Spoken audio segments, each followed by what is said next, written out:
Husband wet the bed, threw a tantrum and is now refusing to speak to me after I told our daughter the truth. I'm feeling confused and isolated. This morning, I, 28F, woke up because the sheets I was sleeping on were damp. I believed our 6-year-old daughter had been in an accident, but to my amazement, it was not her. My husband had wet the bed. After showering, I woke him up and informed him what had happened. He initially denied it, but eventually acknowledged he had peed the bed. He sprang out of bed, horrified, and began ripping off the blankets. Because our kid was still asleep on the opposite side, he couldn't get them off, which I found amusing. He became angry and told me it wasn't amusing, so I stopped. The only thing his yanking off the sheets did was wake up our daughter, who was perplexed and inquired what was going on. He didn't say anything and kept fumbling with the sheets. When he didn't respond, I informed her that he had wet the bed. He froze and gave me an odd expression, like if he was about to cry or something. Our daughter inquired why he had soiled the bed, and because he was still silent, I calmly explained that accidents do happen. He just stood there, staring at me with a lethal expression. I am not exaggerating when I say he looked at me with utter hatred. I've never been terrified of him, but for a moment, I thought he was going to hit me. Then he dropped the bedding on the floor, exited the room and locked himself in the bathroom for nearly 45 minutes. When he came out, he quickly changed and went, saying, "You can take her to school." He did not even look at me. I was annoyed by his behavior, but I let it go since I didn't want to dispute with him when he was in such a foul attitude. However, when I returned home from work, he was still brooding and ignored me. I was still annoyed by his conduct, so I told him to get over it. That wetting the bed wasn't the end of the world, and stop taking it out on me. At this point, he accused me of humiliating him in front of our daughter. I thought that claim completely ludicrous on so many levels, so I furiously reminded him that he disgraced himself by wetting the bed, not I. He did not take it well, shouted at me and walked off to his computer. Now he won't talk to me, and I'm bewildered. I believe he was the one who acted inappropriately and immaturely, and I do not believe I did anything wrong. Maybe my last comment was harsh, but I believe he deserved it. Still, I'm wondering if I was too mean. Edit 1. I simply wanted to clarify that I did not advise our daughter to be mean or disgrace my husband. I informed her since I didn't know what else to say and it was very evident what had occurred. I felt it was best to be honest. I didn't say it in a humiliating way, but rather casually and without making a huge issue about it. I didn't expect my hubby to feel this horrible about it. Edit 2. For whatever reason, someone shared a link to a claim about my husband having cancer, which is false. Neither my husband nor I have cancer. Update 1. I reviewed my original post and realized that I needed to elaborate before providing an update. I felt empathy and cared for my hubby. I spoke gently to him after waking him up. However, his reaction caught me off guard and it couldn't have taken more than a minute for him to hop out of bed and lock himself in the bathroom. After that, I thought it was best to leave him alone. I realize I was wrong for informing our child, but I didn't do it to be mean or embarrass him. It was a stupid and terrible decision, and I regret it. Furthermore, it is difficult to show someone you care while they are being neglected. I contacted him after he left to see if he was okay, but he left it as read. I inquired again when I came home, but there was still no response. I asked if we could discuss it. Again, no reaction. I asked if he could explain why he was so angry with me, but he didn't say anything. I gave up and went to prepare dinner. After supper, I implored him to quit ignoring me. No response. When I inquired if he wanted me to leave, he said, "You can stay, I don't care." So I asked him again whether he'd stop ignoring me if I stayed, and when he answered no, I was done. While I don't think it's fair to ignore someone like that, I know I handled it horribly, and I feel terrible for being so nasty to him. Anyway, I texted him early this morning to apologize and to see if he was available to talk after work. Around midday he texted me okay. We met at home, and he was obviously cool and spoke little.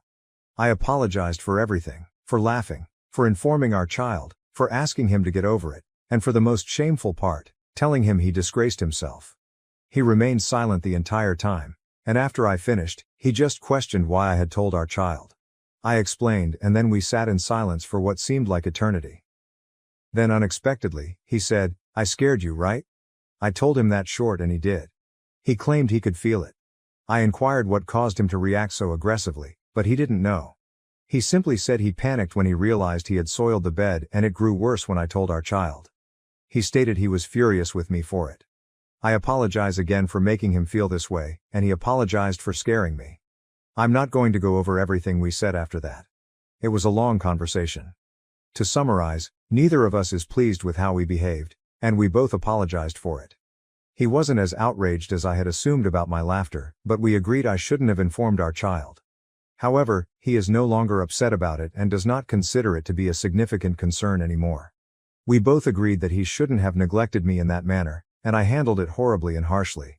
We have accepted each other's apologies, but I still feel guilty about being so rude to him. Update 2.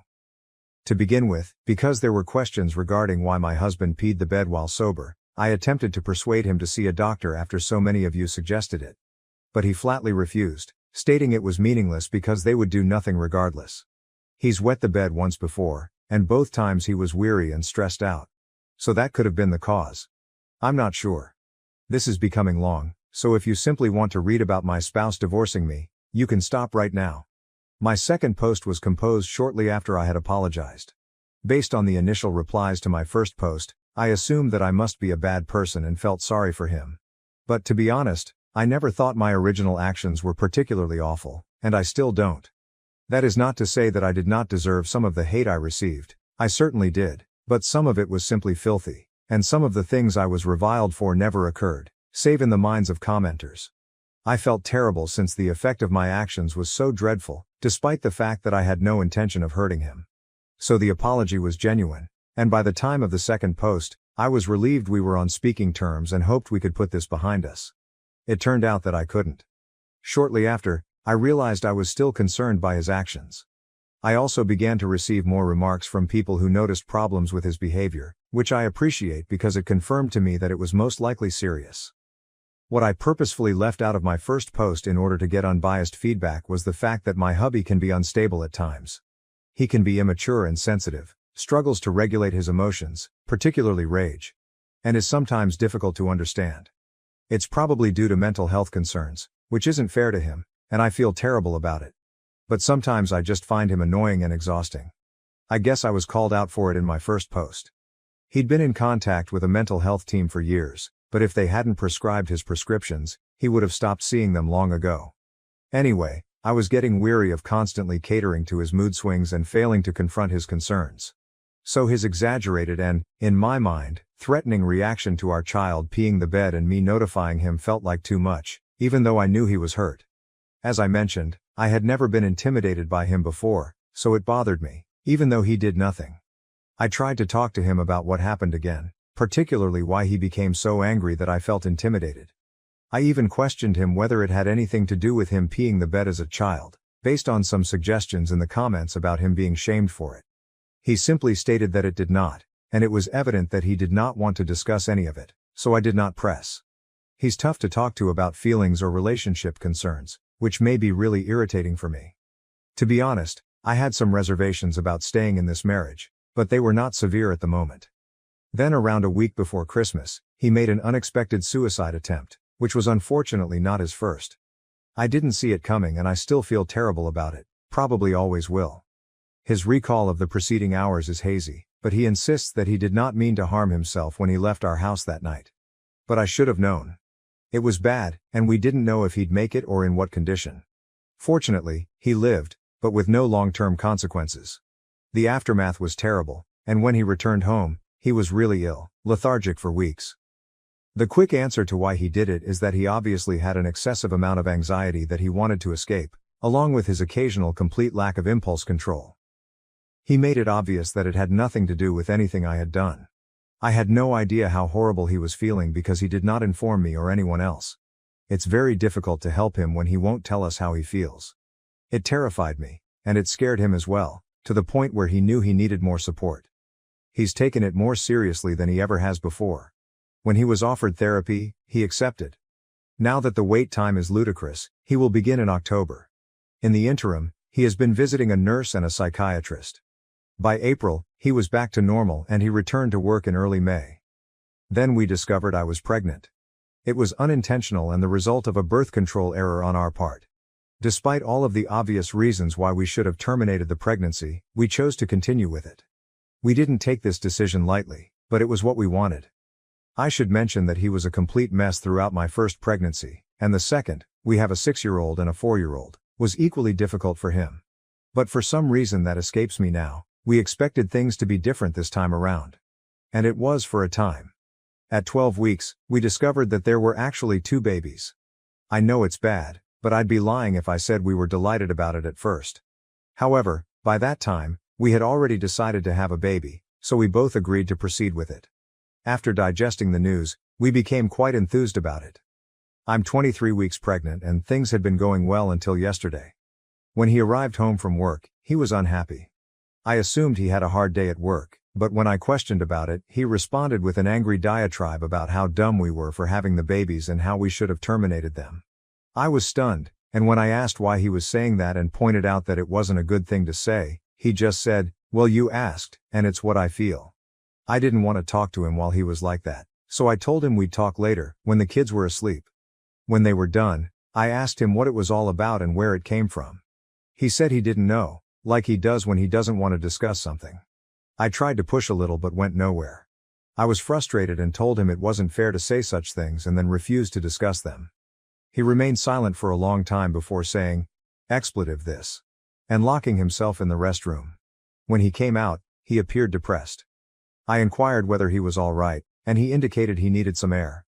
I assured him it was all right to feel sad. However, he objected and vehemently stated that he was not sad. I know I should have let him go, but I had a horrible feeling. I requested him to remain, but he didn't like it and screamed that he didn't want to expletive stay, before slamming the door so violently that the kids woke up.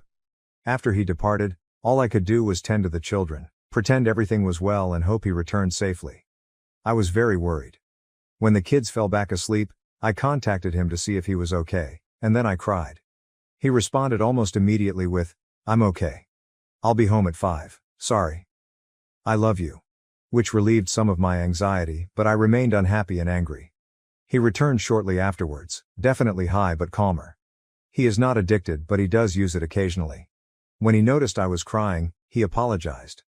I told him I wasn't good with him treating me that way, and we had the same talk we'd had before. Him apologizing and me explaining how hurt I was.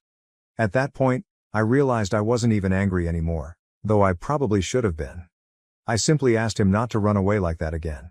He said he wouldn't, but deep down I know he will. We went to bed after that, but I was unable to sleep. To be honest, I haven't felt fantastic today. I'm terrified, disappointed and feel extremely dumb. When my husband arrived home today, he was in a better mood. He was such a sweetheart.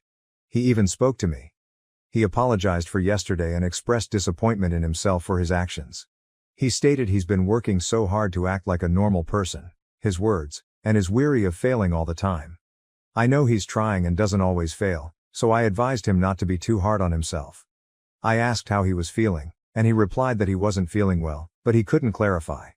When I inquired how horrible not well was, he stated it wasn't too bad and I shouldn't worry. He promised to let me know if things grew worse, but I'm not sure I can trust him. I'm terrified he'll crash again, and I'm not sure I have the energy for it right now. I am quite sure he doesn't either. I really hope that treatment will benefit him, but I'm not sure what we can realistically anticipate from it. What if it doesn't make any difference? What should we do then? I know my posts have primarily focused on the negative, so it may not appear that way, but I adore my hubby. I don't want to live without him, but I also don't want to live this way.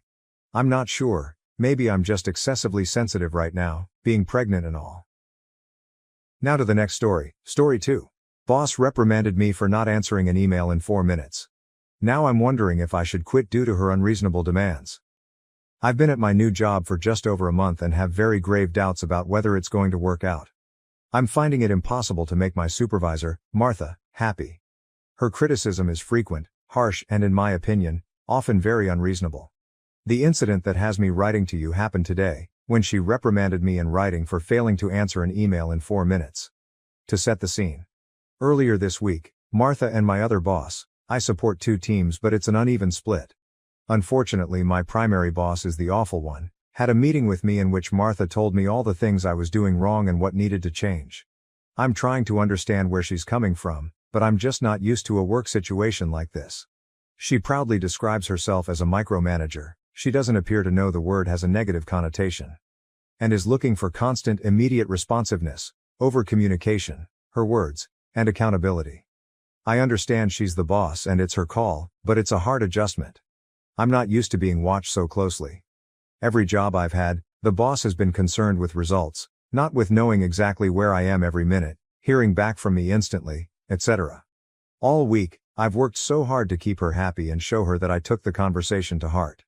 Then today, I received an email, in which Martha was CC'd, from a senior partner asking for contact info for one of our clients. I saw the email come in while I was working on a project for the other boss.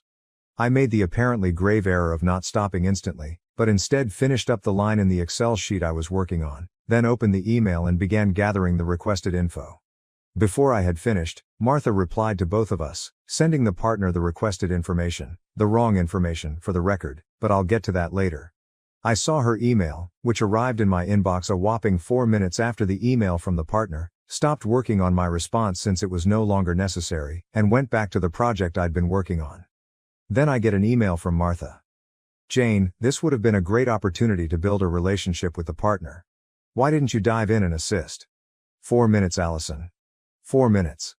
A bathroom break can take 4 minutes. I just feel like she's determined to hate me. I tried so hard all week to do everything exactly the way she likes, and she still found something to criticize. If she wanted me to answer the email, why didn't she give me a grace period of, maybe 5 minutes before answering it herself? Also, as I said earlier, she gave him the wrong information. He asked for the email address and she gave the physical address, which to me seems like she was so eager to answer the email, so that she could blame me for not answering it, that she rushed and sent the wrong info. By the way, if I sent incorrect information to a partner, she would act like it was the end of the world. But it's no big deal when she does it. Also, for the record, I understand some things are very time sensitive. I still think 4 minutes is kind of a stretch, for almost any situation, but I also want to make it clear. This was not an urgent request. It could have waited 5, maybe even, 10 minutes. I'm not asking whether my boss is being reasonable here. I'm very confident that she isn't. My question to you is, do you think I should start looking for a new job? I just feel like this is such an unreasonable criticism that there's no way I'm ever going to make this person happy. She either has no idea how to manage people or has developed an instantaneous hatred for me and will continue to find things to criticize no matter how hard I try. I've been so stressed out since I started this job, worrying about messing up, which not surprisingly, is probably leading me to mess up more. Is this salvageable or should I start looking for an escape plan? Update. Your response was really helpful. Martha had already fucked with my head so much that she really had me doubting myself. So much so that I honestly thought you might take her side and ask me, but why did it take you 4 whole minutes to answer the email? So for you and the commenters to reassure me that yes, she was being unreasonable was really helpful. As for an update. Reader, she fired me. Yes, I took your advice and started looking for a new job. She fired me before I could find one.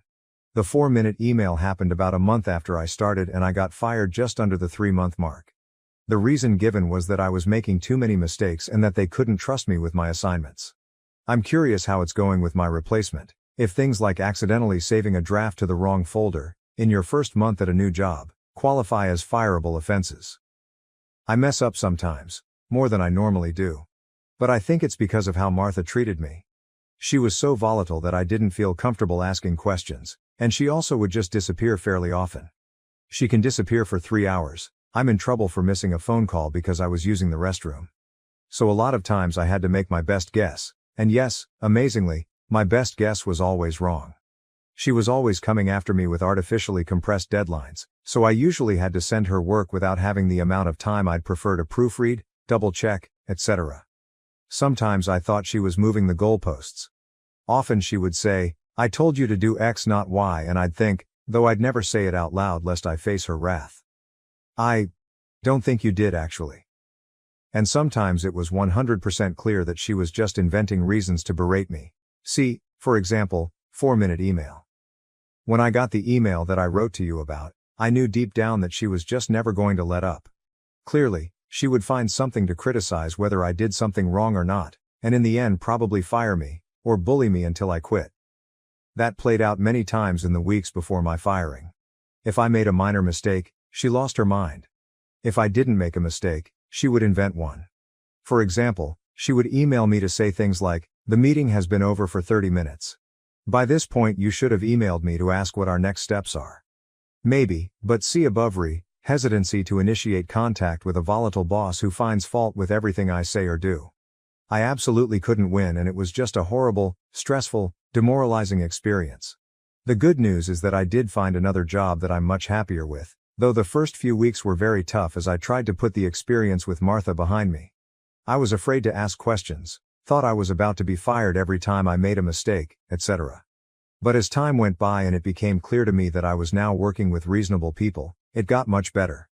While I didn't get out in time, I'm grateful for you and the commenters because, as I said, it helped me to keep some perspective in the face of a person doing her best to destroy my faith in my basic competency. I really wish this hadn't happened to me, and while I'm happy in my new job, and it's a bump in both title and salary, I actually now have Martha's job title. Seriously, suck it, Martha. I would never say it happened for a reason. Or that I'm grateful for it in any way. The fact that someone could bully me like this, be 100% in the wrong, fire me, and get away with all of it is really hard to accept. But all I can do is look forward. Thank you for watching. If you haven't subscribed yet, please do so and hit the notification bell to stay updated with more shocking real-life stories happening around you.